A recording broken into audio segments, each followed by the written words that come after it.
Study IQ IAS, अब तैयारी हुई affordable. Hello and welcome to Study IQ. I am your friend Rahul Saigaonkar and today we are beginning with the NCERT series for science. जैसे कि मैंने promise किया था आपसे कि हमारी NCERT की सीरीज शुरू हो रही है आज से जनरल साइंस के लिए। आपको याद होगा पिछले क्लास में मैंने जब एक स्ट्रेटेजी के बारे में बात की थी कि हमारी NCERT की प्रिपरेशन कैसे होगी, मैंने आपको बताया था कि हम लोग 6 स्टैंडर्ड से शुरू करने वाले हैं। NCERT साइंस 6, 7, 8, 9, 10, उसके बाद हम लोग 11th और 12th पे चलेंगे। और मैंने आपको ये भी बताया था कि हम लोग किस तरह से किस एनसीईआरटी के ऊपर इंपॉर्टेंस देने वाले हैं। मैं कहूंगा हमारी जो डिस्कशन होने वाली आज से जो क्लासेस शुरू हो रहे हैं इसमें हम लोग कंप्लीट फोकस करेंगे ऑफ कोर्स 6 स्टैंडर्ड के ऊपर, 7 स्टैंडर्ड के ऊपर, 8 स्टैंडर्ड के ऊपर। ये मैंने आपको बताया था कि ये एनसीईआरटीज मैं कहूंगा आपके लिए एक बिल्डिंग ब्लॉक बनेगा, एक फाउंडेशन बनेगा और इसी से हम लोग शुरुआत करेंगे, थरोली इन्हें पढ़ेंगे। इसके अलावा जो 9th और 10th की एनसीईआरटी है उसमें जो एडवांस्ड फिजिक्स और केमिस्ट्री है उसको हम लोग थोड़ा सा इग्नोर कर सकते हैं। तो 9th और 10th हम लोग डेप्थ में पढ़ेंगे, मोस्टली बायोलॉजी को मद्देनजर रखते हुए। और ऑफ कोर्स 11th और 12th में स्पेसिफिकली हम लोग बहुत ज्यादा फोकस देंगे बायोलॉजी के ऊपर, क्योंकि 11th physics, 11th chemistry mostly JEE NEET oriented आपको जरूरत पड़ेगी। तो ये हमारा अप्रोच रहेगा, ये मैंने आपको बताया था। I hope you remember, right. तो आज हम लोग अपनी डिस्कशन की शुरुआत करने वाले हैं 6 स्टैंडर्ड की एनसीईआरटी के साथ, टेक्स्ट बुक ऑफ 6 साइंस। तो इसी के ऊपर हमारी चर्चा चलने वाली। बिफोर वी बिगिन एक छोटा सा कॉशनरी नोट है। जब भी मैं एस्पिरेंट से मिलता हूं, जब भी बात करता हूं, वो पूछते हैं कि सर एनसीईआरटी पढ़नी है तो कहां से पढ़नी है। तो जब भी मैं कहता हूं कि ये 6 स्टैंडर्ड से पढ़ लो, पता नहीं क्यों एस्पिरेंट्स एक अजीब सी शक्ल बना देते हैं। मुझे लगता है कि थोड़ा सा ईगो पे ले लेते हैं कि ये सर क्या बता रहे हैं कि 6 स्टैंडर्ड की पढ़ूं। यार मैंने डिग्री खत्म की हुई है तो मैं छठी कक्षा की एनसीईआरटी थोड़ी पढ़ूंगा, राइट। जो जो मेरे छोटे कजन है वो ये पढ़ रहे हैं तो मैं भी वो पढ़ूंगा क्या। They do think something like that. I have seen this phenomena everywhere. But मैं कहता हूं कि 6 स्टैंडर्ड ऑफ कोर्स बहुत ही जल्दी खत्म हो जाती है, बहुत ही बेसिक नॉलेज आपको मिलेगी, साथ ही साथ आपकी फाउंडेशन बहुत स्ट्रांग हो जाएगी। और मैं गारंटी से बता सकता हूं हमारे इंटरेक्शन के दौरान भी बहुत सारी चीजें होंगी 6th एनसीईआरटी से भी जो आप ईगो पे लेके कह रहे हो ना कि मुझे चीजें पता है, तब भी आपको लगेगा अरे यार ये कितनी इंटरेस्टिंग चीज पता चली। क्योंकि अभी भी मेरे साथ होता है, जैसे व्हाट आई बेसिकली प्रीच, जो मैं आपको पढ़ा रहा हूं तो मुझे तो पढ़ना पड़ता है। और पहले मैंने एनसीईआरटी पढ़ी हुई भी है, लेकिन अभी भी आपको पढ़ाने के लिए फिर से मैं पढ़ता हूं और आई डोंट नो व्हाई बहुत ही मजा आता है। ऑफ कोर्स जल्दी से खत्म तो हो ही जाती है क्योंकि चीजें हम लोग पिक आउट कर लेते हैं जल्दी से, but every time I get to learn something new जो शायद कहीं ना कहीं पिछली बार मिस आउट हो गई थी। एक नई आइडिया आती है, एक नया अप्रोच आता है आपको पढ़ाने का भी, मेरी भी नॉलेज बहुत ज्यादा रिफाइन होती रहती है। तो आपको सबसे पहली चीज समझनी है, छठी कक्षा से शुरू करना मतलब ऐसा नहीं है कि आप कुछ बहुत ही बेकार सी चीज पढ़ रहे हो, बहुत ही लल्लू सी चीज पढ़ रहे हो, ऐसा नहीं है। You will get fundamental ideas from here जिसके ऊपर आपको आगे चल के बिल्ड करना है। अब आपने एक बार पढ़ लिया, एक आध बार रिविजन कर लिया, उसके बाद probably you wouldn't need NCERT knowledge और, लेकिन उस एनसीईआरटी की नॉलेज के ऊपर ही आपका एक बेस बनेगा। मैंने आपको बताया था उसका महत्व क्या है। प्रीलिम्स में डायरेक्टली सवाल आते हैं। अब ये मत बोलिएगा कि सर यहां से क्यों सवाल नहीं आया। प्रीलिम्स में बहुत सारे टॉपिक्स के सवाल यहां से निकल के आते हैं। अब मेंस की आपकी टेस्ट की, आपकी जो मेंस की आंसर राइटिंग होती है, मेंस की टेस्ट सीरीज है फिर आंसर राइटिंग है, उसकी भी शुरुआत आप यहीं से कर सकते हो, मैंने आपको बताया था। और इस इंटरेक्शन के दौरान केवल 6th एनसीईआरटी के बारे में हम लोग बात नहीं करने वाले। ऑफ कोर्स यहाँ पे बात करेंगे, लेकिन जहां पे भी मुझे लगता है मैं आपको बताऊंगा किस तरह के सवाल बन सकते हैं। और अगले जो हमारी सेशन होगी, अगला क्लास होगा, इसके ऊपर आपकी टेस्ट भी होगी छोटी सी, ठीक है। तो किस तरह के सवाल आ सकते हैं, इसके अलावा किस तरह हम लोग आंसर राइटिंग के ऊपर फोकस कर सकते हैं, या फिर किस तरह से आपको जब आप पढ़ोगे किस तरह आपको एडवांस लेवल पे पहुंचना है। जहां पे भी मुझे लगता है कोई आइडिया है जिसको हमें थोड़ा सा एक्सप्लोर करने की जरूरत है तो वहां पे मैं एक्सप्लोर भी करूंगा। थोड़ा सा क्लास छोटा मोटा लंबा हो सकता है but that is very fine, ठीक है। चलिए शुरुआत करते हैं और 6th एनसीईआरटी के बारे में बात करते हैं इस नोट के साथ। देखिए 6th एनसीईआरटी की बात करें तो 16 चैप्टर से, अब 16 चैप्टर साथ में पढ़ेंगे तो भैया आप लिटरली आप सो जाओगे, ठीक है। इतना लंबा क्लास नहीं करना है, तो हम क्या करेंगे, इसको थोड़ा सा डिवाइड करेंगे। तो हम 6th एनसीईआरटी कंप्लीट पढ़नी है हमें, all the chapters. I would say some chapters थोड़ा जल्दी से हम लोग खत्म करेंगे, कुछ चैप्टर्स के ऊपर फोकस करेंगे, इन डेप्थ इंफॉर्मेशन गैदर करेंगे, ठीक है। तो आज का जो हमारा क्लास होने वाला है वो इन 2 चैप्टर्स के ऊपर होने वाला है। मैंने कम चैप्टर्स लिए हुए हैं क्योंकि इट्स अ बिगिनिंग क्लास और धीरे धीरे हम लोग चलेंगे। तो आज हमारी डिस्कशन होने वाली है चैप्टर 1 और चैप्टर 2 पे। चैप्टर 1 कहता है food, where does it come from, और दूसरा है कंपोनेंट्स ऑफ फूड, क्योंकि फूड से कनेक्टेड है। अब अगले चैप्टर में हम लोग थोड़े से ज्यादा चैप्टर्स पिक आउट करने वाले हैं, chapter 3, 4, 5 and 6। This would be, I would से, क्लास 2, ये आज का हमारा क्लास 1 है। उसके बाद हम लोग प्लांट्स, बॉडी मूवमेंट्स और लिविंग ऑर्गेनिजम्स के बारे में बात करेंगे। Now this is going to be our class 3, ठीक है, यहाँ पे हम लोग ये बात करेंगे। और मैं कहूंगा ये हमारा फिजिक्स का डिस्कशन होने वाला है, this going to be class 4, जहां पे हम लोग motion, measurement of distance, light, shadow, reflection, electricity, magnets के बारे में बात करने वाले हैं। और अंतिम में यानी कि 5th सेक्शन में हम लोग इन सभी चीजों के बारे में बात करेंगे, पानी के बारे में, हवा के बारे में, द वेस्ट अराउंड अस, ठीक है। तो अप्रोक्सीमेटली 30-35 मिनट्स की क्लास बनाने की मैं कोशिश करूंगा आज। जैसे कि मैंने आपको बताया, फूड कहाँ से आता है, जो हम लोग खाना खाते हैं, ह्यूमंस हो एनिमल्स हो, क्या खाना खाते हैं, कहाँ से आता है, इसके ऊपर हम लोग फोकस करने वाले हैं। क्या क्या इंफॉर्मेशन होनी चाहिए हमारे पास, ये मैं आपको बताऊंगा।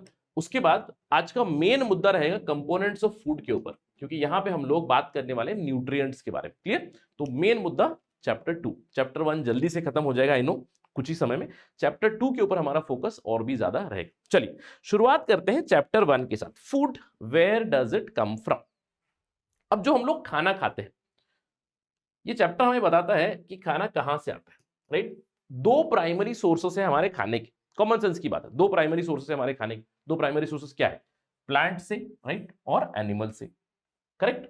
अब इसके अलावा आप ज्यादा दिमाग लगा करोगे, कहोगे कि सर नहीं सर, कुछ इनसे भी हम लोग परे भी चीजें हो सकती है, जैसे समझ लीजिए कोई सॉल्ट बेस्ड मिनरल हो गया, एटसेट्रा हो गया। तो इतना ज्यादा सोचने की जरूरत नहीं है। बेसिकली हमारा जो मेजर लेवल पे जो हमारा फूड आता है मैक्रो स्तर पे, प्लांट्स और एनिमल से आता है।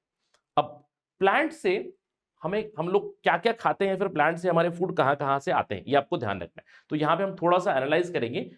एक प्लांट है, अब इस प्लांट में अगर आप देखोगे क्या क्या पार्ट्स होते हैं एक प्लांट के, underground parts and about the ground parts. तो अंडरग्राउंड पार्ट्स में आपको बेसिकली रूट सिस्टम आता है।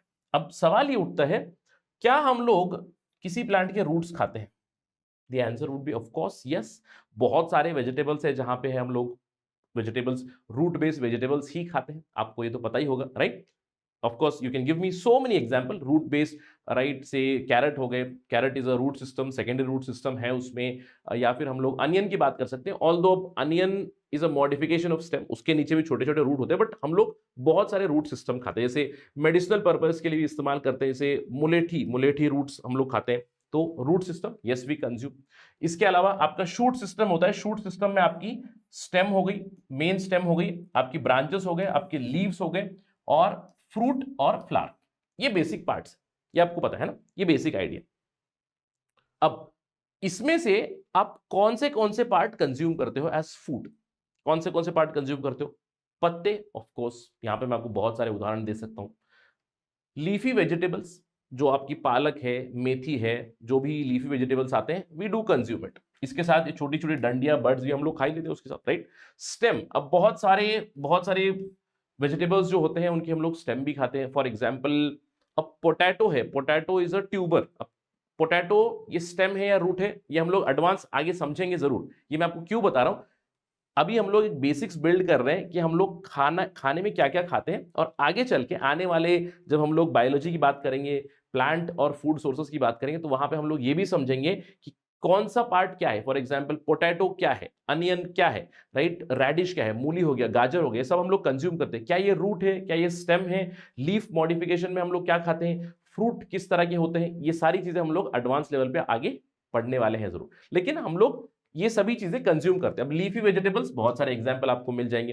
फ्रूट, बहुत सारी चीजों के हम लोग फ्रूट खाते हैं। जैसे अब नॉर्मल फ्रूट जो हम लोग खाते हैं, गुआवा हो गया, मैंगो हो गया, आपका पपाया हो गया, सारी चीजें फ्रूट में आ जाएंगी। अगर vegetable, tomato is also fruit, tomato भी हम लोग खाते हैं। तो फ्रूट तो खाते ही खाते, फ्रूट के अंदर जो होता है सीड्स, हम लोग वो भी खाते हैं, इजंट इट। सीड्स भी हम लोग कंज्यूम करते हैं। जैसे कि जो अमरूद है, अमरूद के सीड हम लोग खा लेते हैं। टमाटर है, टमाटर की सीड भी हम लोग खा लेते हैं। ब्रिंजल है, ब्रिंजल की सीड भी हम लोग खा लेते हैं। तो सब्जी बनाकर खाते हैं, सीड्स कंज्यूम करते हैं। या फिर जो सीड्स आते भी हैं, जो अगर हम लोग सीड्स निकालेंगे, जैसे कि हमारी दाल होती है, जो दालें हैं, तो उस दाल को आप पानी में डालोगे, एक दिन आप उसको पानी में भिगाओगे तो अगले दिन उसकी स्प्राउट्स निकलेंगे, हम लोग स्प्राउट्स भी कंज्यूम कर सकते हैं। तो डायरेक्टली सीड्स भी कंज्यूम करते हैं, सीड्स को ड्राई करते हैं, सीड्स को फिर से वेट करके स्प्राउट्स भी हम लोग कंज्यूम करते हैं। इसके अलावा कई सारे प्लांट्स के हम लोग फ्लावर्स भी कंज्यूम करते हैं।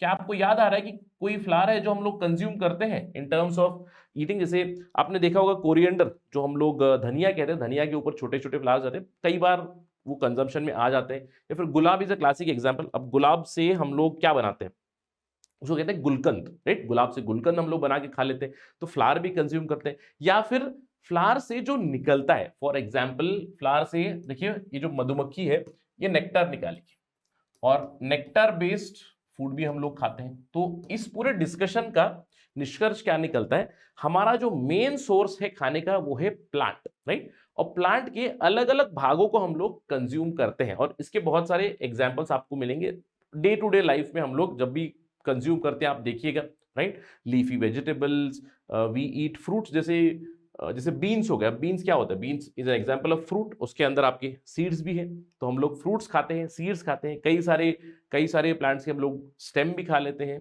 सब कुछ कंज्यूम करते हैं। तो ठीक है, अब इसका मतलब ये नहीं है कि आप जाएंगे और किसी भी प्लांट को उठाकर खा लेंगे, ये नहीं करना है, राइट? ये नहीं होता भी, क्योंकि ह्यूमंस ने डोमेस्टिकेट किया है, ह्यूमंस ने सेलेक्ट किया है किस प्लांट के हम लोग क्या कंज्यूम कर सकते हैं। अब देखिए कई बार ऐसा होता है कि किसी प्लांट का हम लोग शायद केवल फ्रूट खाते हैं, उसके पत्ते नहीं खाते। अब जैसे टिपिकली मैंगो हो गया, राइट? अब आम है, तो आम का जो पेड़ होगा, आम के पेड़ के हम लोग केवल आम खाते हैं, उसके पत्ते नहीं खाते, राइट? आम की गुठली नहीं खाते, उसका सीड नहीं खाते, उसका स्टेम नहीं खाते। तो ह्यूमंस ने डोमेस्टिकेट किया है और उस हिसाब से हमारे फूड के सोर्सेस बने हुए हैं।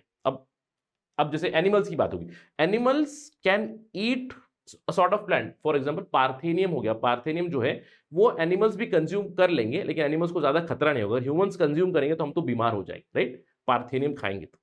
अब पार्थेनियम में भी पत्ते तो हैं ही, स्टेम तो है ही, लीव्स तो है ही, वो थोड़ी खा सकते हैं। फिर घास हो गई, अब घास हो गई तो क्या थोड़ी घास खाएंगे? अब एनिमल जब घास खाएंगे तो उनका डाइजेस्टिव सिस्टम उसे डाइजेस्ट कर सकता है, इसीलिए they can consume that. Humans can not do it, humans will fall ill because of. इसीलिए हम लोग डोमेस्टिकेटेड प्लांट्स के स्पेसिफिक पार्ट्स हम लोग खाते हैं। मेजर सोर्स प्लांट सोर्स हमें पता चल गया। अब दूसरा सोर्स क्या था? दूसरा था एनिमल का सोर्स।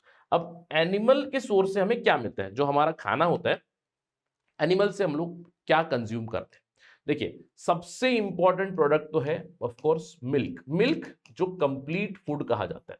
मिल्क और मिल्क बेस्ड जो भी प्रोडक्ट्स बनते हैं, जैसे कि दूध हो गया, दूध के बाद दही, छाछ हो गई आपका, बटर हो गया आपका, घी हो गया आपका, चीज हो गया, जो भी मिल्क बेस्ड प्रोडक्ट्स हैं ये सारे एनिमल से ही तो आ रहे हैं, isn't it? Animal products like this. इसके अलावा जो मैंने आपको हनी बी के बारे में बताया, हनी बी क्या करता है? हनी बी ये प्रोडक्ट आपका निकालता है फूल से।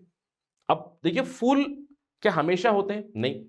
फूल पतझड़ में तो आपको पत्ते निकल जाएंगे, तो फूल कहां से आएंगे? तो ये जो हनी बी क्या करता है, जब भी सीजन होता है, फूल स्प्राउट होने का सीजन होता है, तो फूल पे जाता है, फूल से नेक्टर खींच लेता है और हनी बनाता है, और हम हनी को भी कंज्यूम करते हैं। इसके अलावा जो एनिमल्स हैं, एनिमल्स के हम लोग जैसे एग हो गया, जैसे चिकन के एग्स हो गए, दूसरे जो अंडे हो गए, अंडे हम लोग कंज्यूम करते हैं, या फिर डायरेक्टली एनिमल को एज अ मीट, स्पेशली अगर नॉन वेजिटेरियन है, animal directly as a meat, जैसे कि पोर्क हो गया या फिर फिश हो गया, चिकन हो गया, मटन हो गया, ये डायरेक्टली भी कंज्यूम करते हैं। और ये एक बहुत ही इंपॉर्टेंट सोर्स है प्रोटीन का for large population of the world, not just India. देखिए इंडिया में तो प्रिडोमिनेंटली वेजिटेरियनिज्म है, लेकिन ऑल ओवर वर्ल्ड की जब आप बात करोगे तो नॉन वेजिटेरियन बहुत ज्यादा है। तो प्रोटीन का एक बहुत इंपॉर्टेंट सोर्स बनता है ये नॉन वेजिटेरियन फूड। तो हमारे दो इंपॉर्टेंट सोर्सेस क्या हुए? एक तो हो गए प्लांट बेस्ड फूड, दूसरा हो गया एनिमल बेस्ड, और इसी के ऊपर सारी डिटेल्स दी हुई। I think it's quite clear. Plant में भी अलग अलग चीजें हम लोग कंज्यूम करते हैं, और ये हम लोग हमारे एडवांस जब हम लोग अगली एनसीईआरटीज वगैरह डिस्कस करेंगे तो हम लोग और भी ज्यादा चीजें देखेंगे कि किस तरह से मॉडिफिकेशन होती है, क्या हम लोग कंज्यूम करते हैं, और भी ये भी हम लोग आगे चल के देखेंगे, ठीक है? इसके अलावा एक और सेक्शन है इस पहले चैप्टर में, वो है व्हाट डू एनिमल्स ईट। अब एनिमल्स क्या खाते हैं और एनिमल्स को हम लोग कैटेगराइज कैसे करते हैं?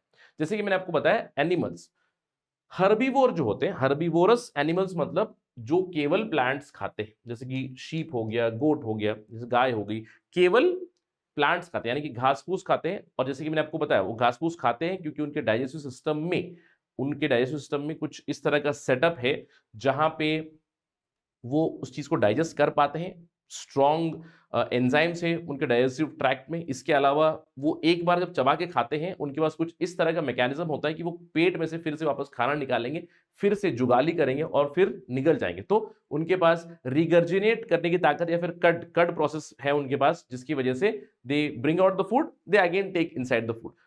हर्बीवोरस एनिमल्स जो प्लांट्स खाते हैं, ठीक है, एक है ये। दूसरा है animals do eat other animals, for example जो मीट खाते हैं। अब this is a classic example, lion हो गया, टाइगर हो गया, ये क्या करेंगे, दूसरे प्राणी को खा लेंगे, कच्चा मीट खा लेंगे। इनके भी डाइजेस्टिव सिस्टम में वो चीज है। अब हम लोग ऐसा नहीं कि हम लोग कच्चा मीट नहीं खाते, हम लोग क्या करते हैं, मीट को पकाते हैं, पकाने के बाद खाते हैं, क्योंकि हमारे डाइजेस्टिव सिस्टम में इतनी ताकत नहीं है कि कच्चे मीट को हजम करते। अभी फिलहाल उससे ऐसा नहीं कि नहीं करते, बट प्रॉब्लम जरूर हो जाती है डाइजेस्टिव ट्रैक्ट में। But animals do have very strong digestive system, they eat meat. जैसे दूसरे प्राणी को मार खा लेंगे, उन्हें कहते हैं कार्निवोरस एनिमल्स। इसके अलावा ओमनिवोरस एनिमल होते हैं। ओमनिवोरस एनिमल टिपिकल एग्जांपल हो गया बेर, ठीक है। अभी जो बेर है ये घास फूस भी खाएगा और दूसरे प्राणियों को मारकर भी खाएगा, जैसे कि सील्स हो गए एटसेट्रा, उन्हें भी खा सकता है। जैसे humans are also I would say omnivore only, humans are typically omnivore. जैसे वेजिटेरियन भी खा लेंगे, नॉन वेजिटेरियन भी खा लेंगे। I would say humans are actually opportunitarians, सबसे बेस्ट वर्ड होगा कि अपॉर्चुनिटी मिले कुछ भी खा लेंगे। तो but that was on a lighter note, let's come back to discussion. What do animals eat? Animals जो घास फूस खाते हैं हर्बीवोर एनिमल्स कहते हैं, हर्बीवोरस। एनिमल्स जो मीट खाते हैं उन्हें कार्निवोरस एनिमल्स कहते हैं। प्रेडोमिनेटली हंटर्स होते हैं, जैसे कि lion, tiger, jackal etcetera, right. Omnivore आपके ऐसे एनिमल्स होते हैं जो घास फूस भी खाएंगे, अगर उन्हें दूसरा प्रे मिला उस प्रे को मारकर भी उनका मांस भी खा लेते हैं, ठीक है। तो basic terminology I am quite sure जो हम लोगों ने साइंस 101 स्कूल में पढ़ा है यही बेसिक है, ठीक है। तो इस चैप्टर में एक एंड वाली चीज है जो काफी मुझे पसंद आती है, वो है ये। और इसी की वजह से मैं हमेशा कहता हूं कि आपकी आंसर राइटिंग की शुरुआत हो सकती है, क्योंकि where does the food come from, इसके जो आखिरी स्निपेट है, इस चैप्टर का आखिरी स्निपेट है ये, थिंग्स टू थिंक अबाउट। और मैं चाहता हूं कि जब भी आप एनसीईआरटी पढ़े, जब भी आप बेसिक्स जो एनसीईआरटी जो भी, यही नहीं पॉलिटी की हो, किसी भी सब्जेक्ट की एनसीईआरटी हो, तो अंत में इस तरह के सवालों को ढूंढिएगा जो इंट्रीग करते हैं आपको सोचने के लिए। Things to think about. अब ये जो सवाल है बहुत ही अच्छा सवाल है, does everyone around you get enough food to eat, if not why? ये आपको सोचने की जरूरत है। क्या सभी को, आसपास में आपके जो लोग हैं, क्या उनको सभी को खाना मिल रहा है? स्कूल लेवल का सवाल है। अब यहां से आपको एक बहुत ही इंपॉर्टेंट कॉन्सेप्ट के बारे में पता चलता है, something called as food security.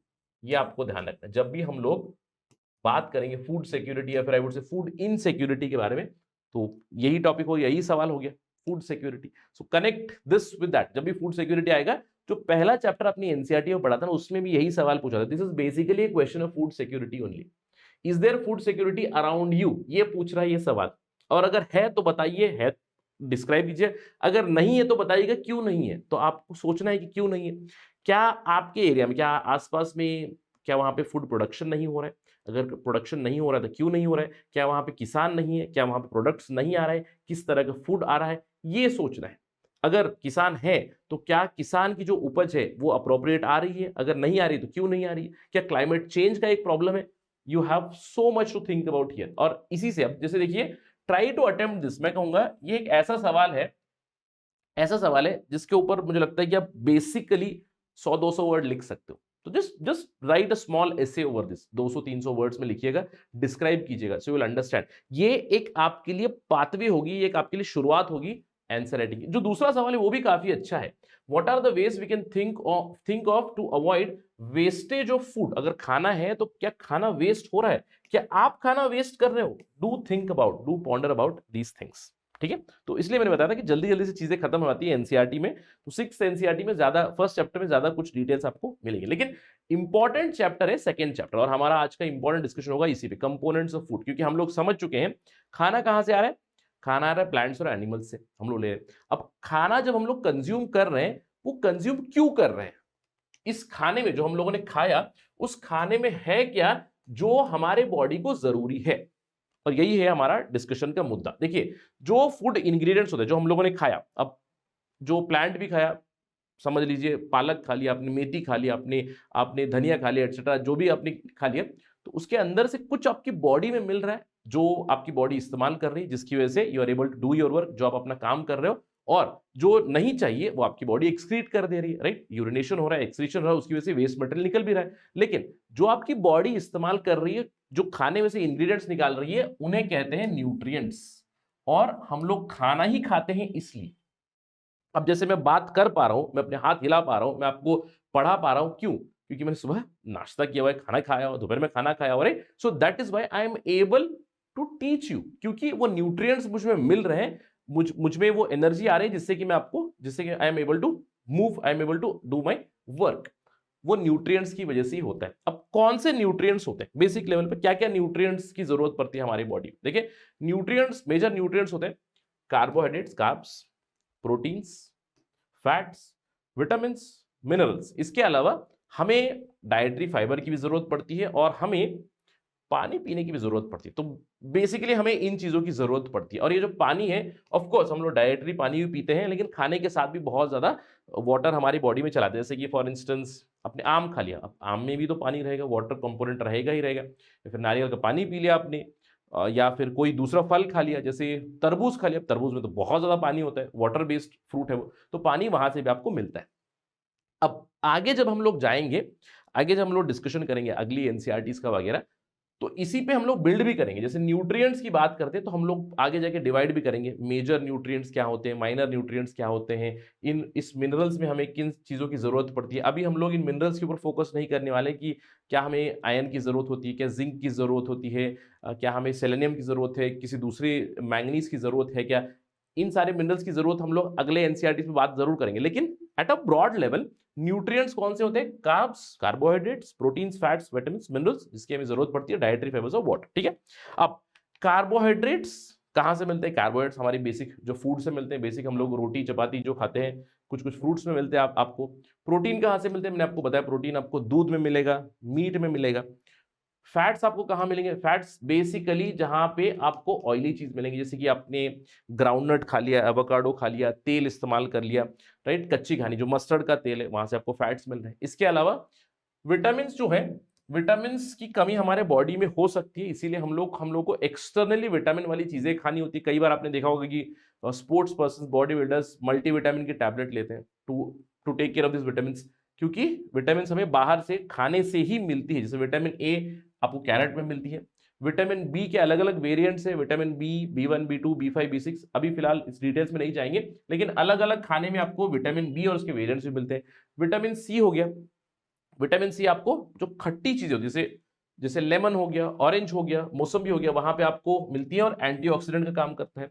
Vitamin D आपको फिर से मछलियों में मिलता है, जैसे कि फिश बेस्ड फूड्स में मिलता है। विटामिन डी हमारी बॉडी भी प्रोड्यूस कर पाती है, अगर हम लोग जो मॉर्निंग सनलाइट होती है उसमें खड़े रहेंगे तो हमारी बॉडी विटामिन डी प्रोड्यूस कर सकती है, जिससे बोन्स हमारे स्ट्रांग हो सकते हैं। विटामिन ई हमें मिलती है, अगेन एंटीऑक्सीडेंट का काम करते हैं। विटामिन ई भी हमें अलग अलग जैसे हम लोग फ्लैक्स सीड्स वगैरह से हम लोग ले सकते हैं। इसके अलावा कॉमन मिनरल्स जो हमें जरूरी है, calcium, magnesium, selenium, potassium, zinc etcetera, वो भी हम लोग खाने से इसको कंप्लीट करते हैं। अब सवाल उठता है कि सर आपने जल्दी जल्दी से मुझे बता दिया कि कार्ब्स है, प्रोटीन है, फैट्स है, विटामिन, मिनरल्स है, इनकी जरूरत क्यों पड़ती? अब सिंपल टर्म्स में कार्ब्स या फिर कार्बोहाइड्रेट्स की जरूरत क्यों पड़ती है? मुझे एनर्जी चाहिए। अब देखिए, कार्बोहाइड्रेट जो हम लोग खाते हैं, आगे वाले हमारे डिस्कशन में देखिए कार्बोहाइड्रेट्स किस तरह के आते हैं, राइट? कॉम्प्लेक्स कार्बोहाइड्रेट्स क्या होते हैं, मोनोसैकेराइड्स, पॉलीसैकेराइड्स, डाइसैकेराइड्स। लेकिन आपको यह समझना है, जो मैं खाना खाता हूं अगर उसमें कार्बोहाइड्रेट्स है, इसका मतलब है बेसिकली मुझे एनर्जी आएगी, क्योंकि कार्बोहाइड्रेट्स जब आप कंज्यूम करोगे, जैसे कि रोटी खा लिया आपने, चपाती खा लिया आपने, ब्रेड वगैरह खा लिया, उसमें आपको कार्बोहाइड्रेट्स मिलेंगे। कॉम्प्लेक्स जो सैकेराइड्स होते हैं, जैसे कि आपने दूध पी लिया, आपको लैक्टोस मिल जाएगा, lactose, maltose, fructose, galactose etcetera. लेकिन अल्टीमेटली उसको ब्रेक डाउन होना है, और ब्रेक डाउन होंगे वो सिंपल सैकेराइड्स में, दैट इज मोनोसैकेराइड ग्लूकोज। अब ग्लूकोज को आप इस्तेमाल कर सकते हो, glucose is required for your day to day activity. अब कार्बोहाइड्रेट्स क्यों चाहिए? मुझे एनर्जी के लिए, मेरा रोजमर्रा का काम करने के लिए कार्बोहाइड्रेट्स की जरूरत पड़ती है टू गेट दैट एनर्जी। अब फैट्स की क्यों जरूरत पड़ती है? फैट मतलब क्या है? फैट मतलब चर्बी, राइट? चर्बी जो फैट है। अब फैट आपको क्या करेगा? ये समझ लीजिए आपकी बैकअप एनर्जी है। जब आपको कार्बोहाइड्रेट्स नहीं मिल रहे हैं तो धीरे धीरे फैट बर्न होता है और फैट आपको एनर्जी प्रोवाइड करता है। फैट बेसिकली ब्रेकअप होता है फैटी एसिड में, राइट, जो तेलों वाली चीजें होती है, और हमारी बॉडी को इसकी काफी जरूरत पड़ती है। एक तो भैया बैकअप एनर्जी के लिए, और दूसरा है कि कुछ विटामिन है जो मैंने आपको बताया, विटामिन में स्पेशली विटामिन ए, डी, ई, के, राइट, इस एक्रोनिम को भी ध्यान रखिएगा। विटामिन ए, डी, ई, के अगर आपके बॉडी में आपने खा भी लिया, समझ लीजिए आपने गाजर खा लिया, बहुत सारे गाजर ही खा लिए, पूरे दिन में आपने गाजर ही खाया, 50 गाजर खा ली, आपको लगा कि मेरे बॉडी में बहुत ज्यादा विटामिन ए आ गया, लेकिन अगर आपकी बॉडी में पर्याप्त मात्रा में फैट नहीं है तो वो विटामिन ए अब्सॉर्ब ही नहीं होगा। क्यों? क्योंकि ये जो विटामिन है they are actually fat soluble.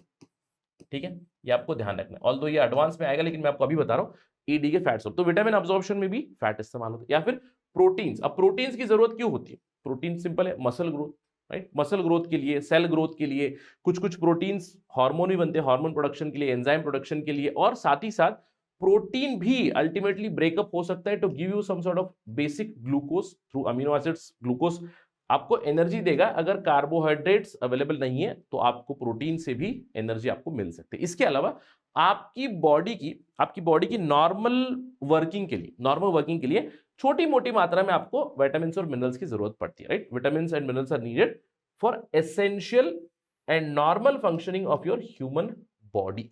ठीक है, तो अभी तक हम लोगों ने एस्टैब्लिश ये किया है कि फूड क्या है, फूड के सोर्सेस क्या है। हमारे फूड के सोर्सेस है दो प्राइमरी, प्लांट और एनिमल से हम लोग फूड सोर्सेस लेते हैं, हम लोग खाना खाते हैं।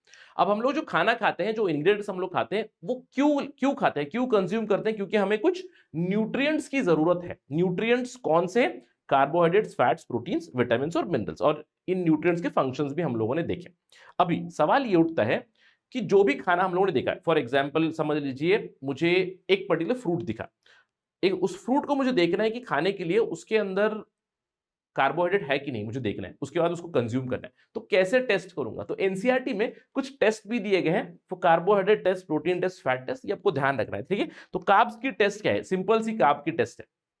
कार्बोहाइड्रेट है कि नहीं टेस्ट करने के लिए आपको आयोडीन का इस्तेमाल करना है। तो आपको थोड़ा सा पिंच ऑफ आयोडीन लेना है, आयोडीन को लेकर उस पर्टिकुलर आइटम पे डाल देना है। अगर ब्लू ब्लैक कलर हो गया, थोड़ा सा डार्किश कलर हो गया, समझ लिए ब्लूइश और ब्लैकिश कलर हो गया, इसका मतलब है उस पर्टिकुलर खाने में आपका कार्बोहाइड्रेट प्रेजेंट होगा। क्लासिकली आप देख सकते हो आलू के साथ पता चलेगा, जैसे स्कूल वगैरह में आलू के ऊपर टेस्ट करते हैं, आयोडीन आप डालोगे तो ब्लू ब्लैक कलर बन जाता है। या फिर जो आपकी चावल होती है, चावल की जो गंजी होती है, जो चावल बनने के बाद जो लिक्विड निकलता है, उस लिक्विड में थोड़ा सा आयोडीन डाल के देखिएगा, you will get blue black colour, क्योंकि उसके अंदर you obviously you have a starch, right? Starch, that is carbohydrates, right? A lot of glucose is available there.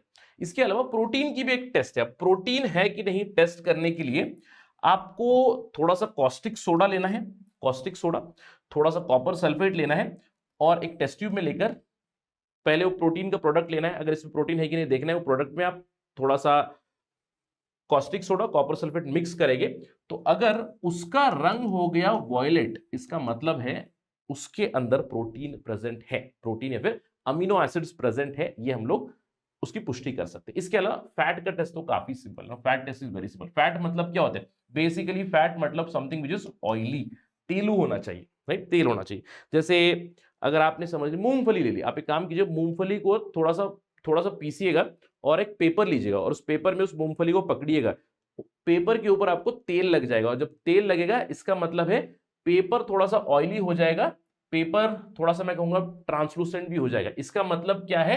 उसके अंदर आपकी फैट कंटेंट है। ये टेस्ट आपको मिल जाएगा। तो ये बेसिक 3 टेस्ट दी गई है एनसीईआरटी में, तो उसके ऊपर ध्यान रखना है।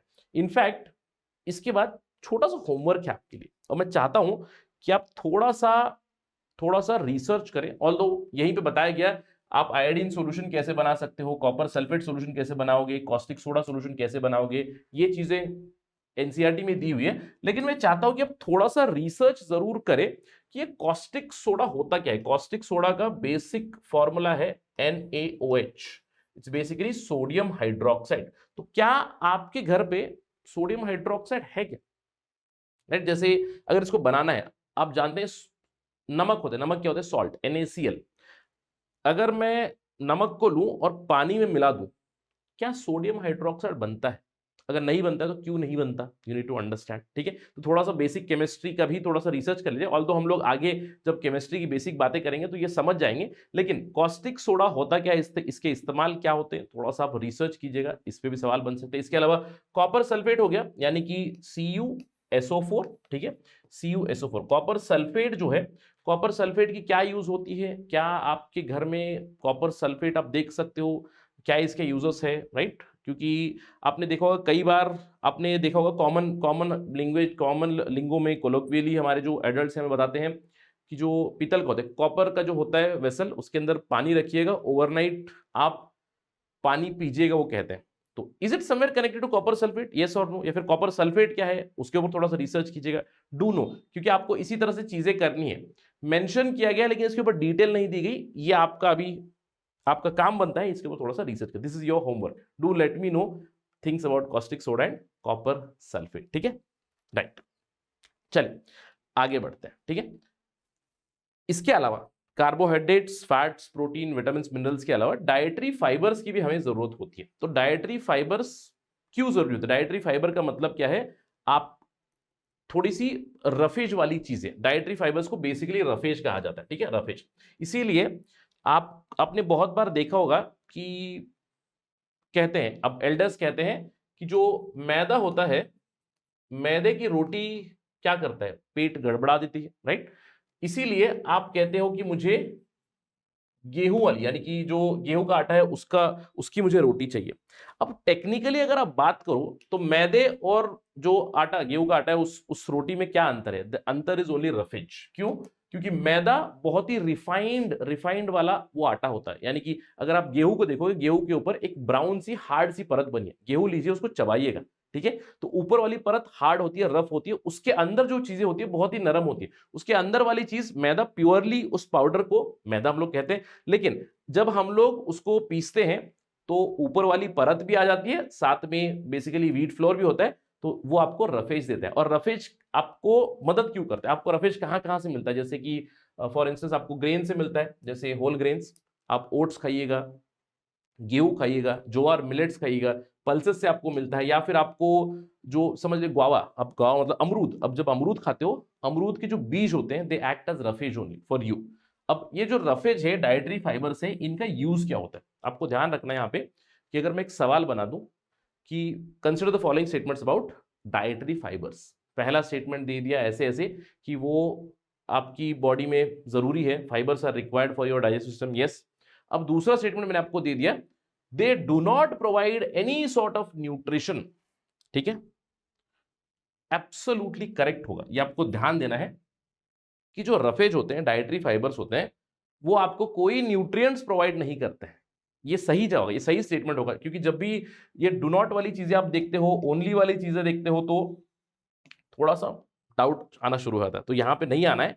It does not provide any sort of nutrients, लेकिन ये आपके खाने में बहुत जरूरी हो गया, क्योंकि जो अनडाइजेस्टेड फूड होगा उसको एक्सक्रीट करवाने में, उसको एक्सपेल करवाने में ये आपकी बहुत ज्यादा मदद करते हैं। That is why it is very very important, please remember dietary fibres, ठीक है, क्लियर, राइट। इसके अलावा पानी, पानी में हमारे लिए बहुत जरूरी है, पानी तो हम सबको पता है, water is very very important, water is important for absorption of nutrients, water is also important for throwing away waste material, यानी कि एज यूरिन, राइट, यूरिन करके जो बॉडी में से वेस्ट निकलना है, आपका स्वेट से बॉडी में से वेस्ट निकलना है, और खाने में जैसे हमें लगता है कि हम लोग केवल पानी पीते हैं, पीकर ही हमारी वाटर की अवेलेबिलिटी या फिर वाटर की रिक्वायरमेंट फुलफिल होता है, ऐसा नहीं है। Of course we drink water, it is very true, पानी पीने से तो मिलता ही मिलता है, लेकिन कई बार खाने में हमारे जो हमारे कुक्ड फूड होते हैं उसमें भी बहुत सारा आपको पानी मिल जाता है, या फिर फ्रूट्स हो गए, मैंने आपको उदाहरण दिया वाटरमेलन का, मस्क मेलन का, राइट, मैंगो का, उसमें भी हमें पानी की रिक्वायरमेंट हमारी फुलफिल होती है, ठीक है। तो nutrients, carbs, proteins, fats, vitamin, minerals, dietary fibre and water, food और फूड के कंपोनेंट, ठीक है। चलिए अब आगे बढ़ते हैं और बात करते हैं बैलेंस डाइट की। लेकिन उससे पहले अगर आप यूपीएससी सिविल सर्विसेज की तैयारी कर रहे हैं तो आपको ध्यान रखना है 22 दिसंबर पे हमारा सिप प्लस प्रोग्राम का एडमिशन क्लोज हो रहा है। ये सिप प्लस प्रोग्राम है, अगर आप UPSC civil service prelims attempt करना चाहते हैं 2023 का, यहां पे आपकी बहुत ही शॉर्ट टर्म में, शॉर्ट टाइम में मैं कहूंगा, रिवीजन आपकी करा दी जाएगी, only in 90 days complete revision करा दी जाएगी for entire general studies preparation, ठीक है। It's closing 22 December, for heaviest discount do use my code Rahul live. इसके अलावा अगर आप शुरुआत से नए साल से, नया साल का आपका रेजोल्यूशन है कि इस साल मैं अपनी यूपीएससी की प्रिपरेशन शुरू करूंगा, 2024 में मेरा पहला अटेम्प्ट होगा, तो स्टडी आईक्यू का foundation batch is for you, क्योंकि 2 जनवरी से ये बैच शुरू हो रहा है।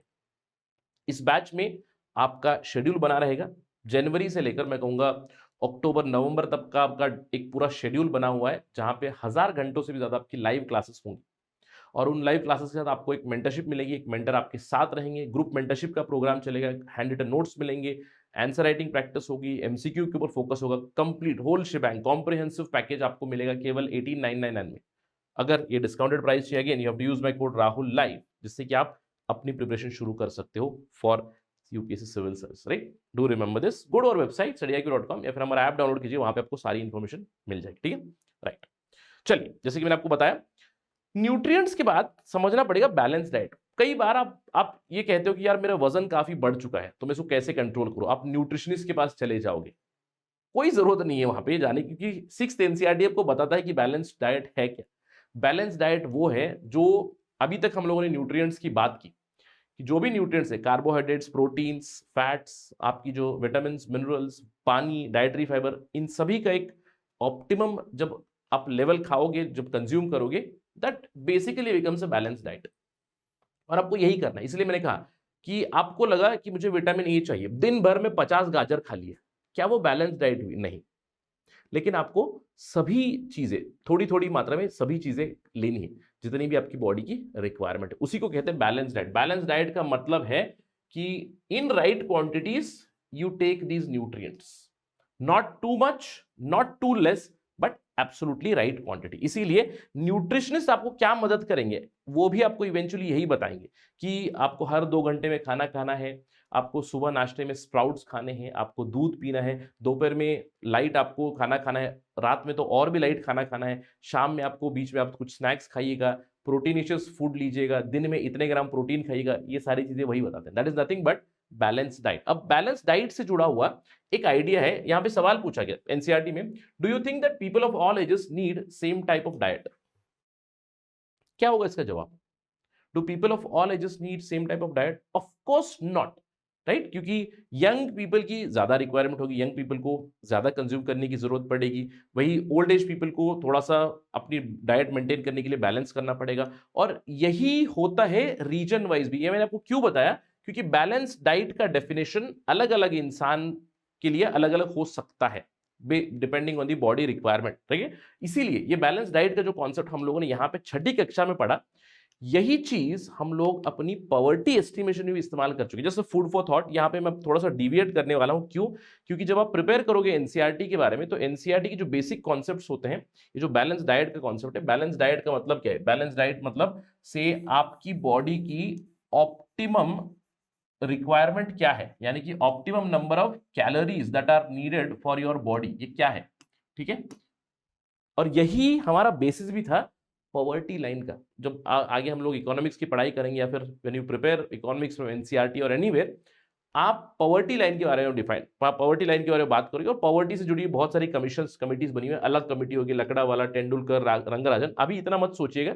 बट मैं आपको ये बताना चाहता हूं कि 1979 से लेकर जो हमारा पॉवर्टी का, पुअर हाउसहोल्ड को डिफाइन करने का जो मेथोडोलॉजी था, वो मैं कहूंगा it was based on the expenditure on food itself. That means based on the expenditure on a balanced diet, मैं कह सकता हूं, इजंट इट, कि अगर कोई रूरल एरिया में रहता है तो 2400 कैलोरीज कंज्यूम करने लायक अगर उनके पास पैसे नहीं है, they were considered as below poverty line people, right. Same for urban areas. अब यहां पे आपको समझ में आ गया कि जो सवाल उठाए थे, but do you think that people of all ages need the same type of diet? Of course not. Do you think people of all the regions they have same number of requirements? नहीं। Rural area में आपका physical work ज्यादा रहेगा, इसीलिए आपको ज्यादा calories चाहिए, urban areas में कम कैलोरीज चाहिए। तो इस बेसिस के ऊपर हमारी पॉवर्टी लाइन भी ऐसे ही डिफाइंड थी। ऑल्दो अभी चीजें बदल चुकी है, बट ये मैं आपको बस इसलिए बता रहा हूं, इट्स फूड फॉर थॉट आपके लिए, कि आपको यही समझना है जो मैंने आपको बताया था ना, बिल्डिंग बेस,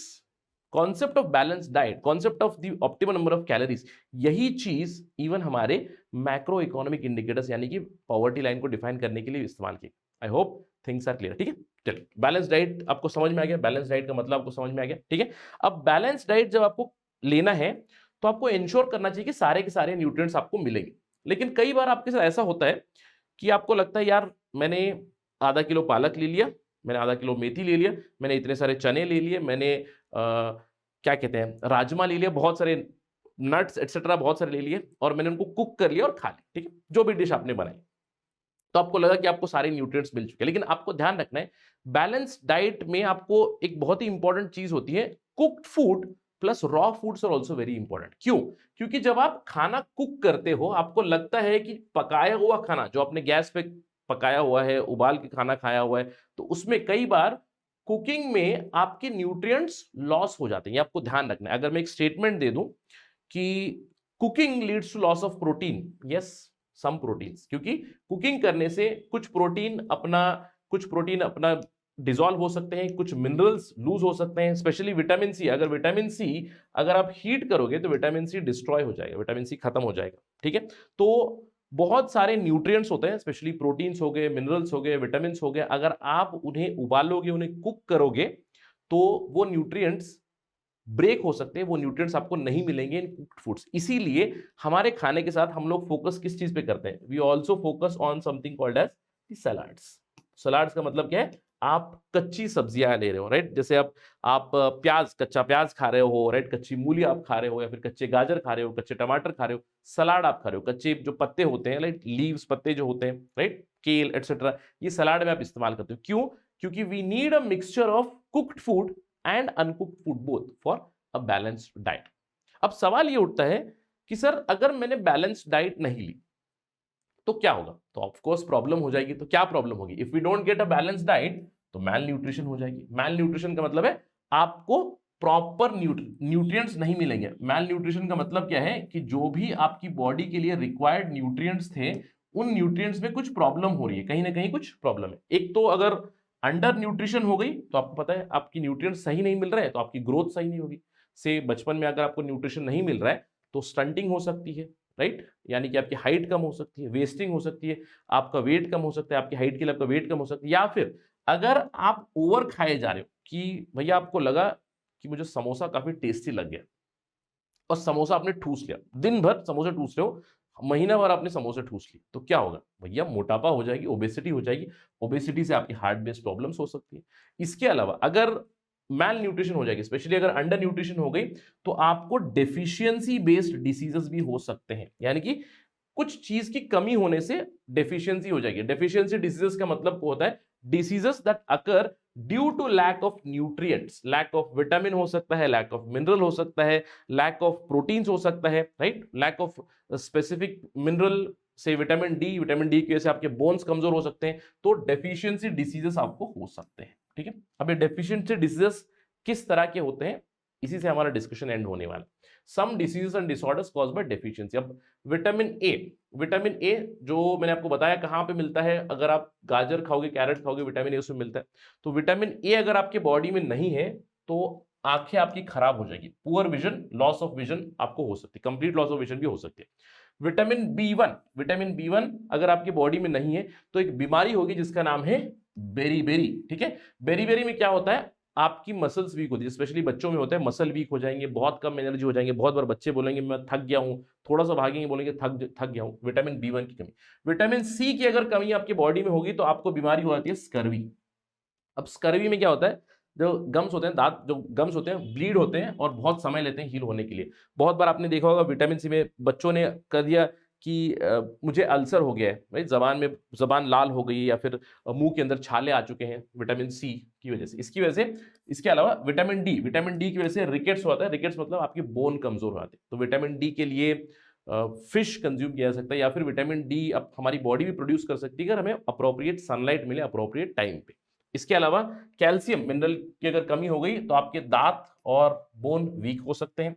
आयोडीन आपकी अगर बॉडी में नहीं है तो आप देख सकते हो गॉइटर, राइट, गॉइटर। अब यहां पे एक चीज ध्यान रखनी है, आयोडीन की कमी से क्या होगा? गॉइटर आपने देखा होगा, इतना बड़ा सा गले में ये होता है, एक बहुत बड़ा सा एक लंप होता है गले में। इसके अलावा goitre also causes mental disability in children. तो ये आपको ध्यान देना है, क्योंकि अगर मैं आपको एक सवाल बना दूं, consider the following statements about iodine.